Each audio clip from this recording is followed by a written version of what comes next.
உனக்கு அந்த கவலை எல்லாம் இல்ல.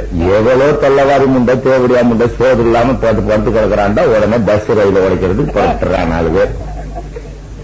ஏதோ டாக்டர் எழுதி கொடுத்திருக்கான் 10 நாளைக்கு பட்டினி கிடந்து பார்த்தான். ஒரு ஸ்டண்ட், காவேரி நீர் பிரச்சனைக்கு ஜெயலலிதா உண்ணாவிரதம். நாங்க வார ரயிலெல்லாம் அடிச்சு உடச்சு போட்டான். அன்னைக்கே நினைச்ச கையில ஒரு மிஷின் கண் எடுத்து புடிச்சிடலாமா, மயிர்வோ தூக்குதான். நான் ஒருத்தன் பிணமாகியாவது மற்ற மக்களுக்கு பிறப்புரிமை கிடைக்கட்டும், கவலை போட்டலாமா. ஒரு இதெல்லாம் இந்த அம்மா செஞ்சிருக்கணுமா? காவேரியில தண்ணி வரணும்னா ஜெயலலிதா ஒரு நிமிஷம் நினைச்சா வந்துடும். பேசாம நெய்வேலி லைன்ல பியூஸ கழட்டி வை, தண்ணி வச்சு போட்டு கரண்ட வாங்கிட்டு போடாம கர்நாடகத்துல பாதி தொழிற்சாலை இயந்தார்.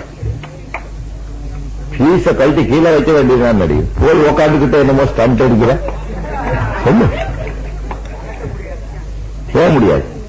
பியூஸ் கட்டை கழட்டுறது அவ கையில தான் இருக்கு. நெய்வேலி யார் கண்ட்ரோல் இருக்கு? மாநில அரசின் கண்ட்ரோல். கட்டை அவுத்து கீழே மரத்து இருக்கணும், அவன் கரண்ட் வாங்க முடியாது. இந்த தேசிய நெடுஞ்சாலை இழுத்து மூடு, இது வழியில் தான் கேஸ் போகணும், பெட்ரோலியம் கேஸ். இது வழியில் தான் பெட்ரோலியம் பை ப்ராடக்ட்ஸ் போகணும். அங்க இருக்கிற காய்கறி வெளியேறாது. வெளி மார்க்கெட்டுக்கு வந்தா தான் பெங்களூரினோட காய்கறிகள். எத்தனை நாளைக்கு விவசாயம் வச்சுக்குவா சொல்லு? விவசாயி அடிபடுறான். கேஸ் எரியாம ஒவ்வொரு கும்பலையும் காலையில் திருவா புஷ்னு காட்டு தான் வரும். அவ்வளவா வைவா 10-15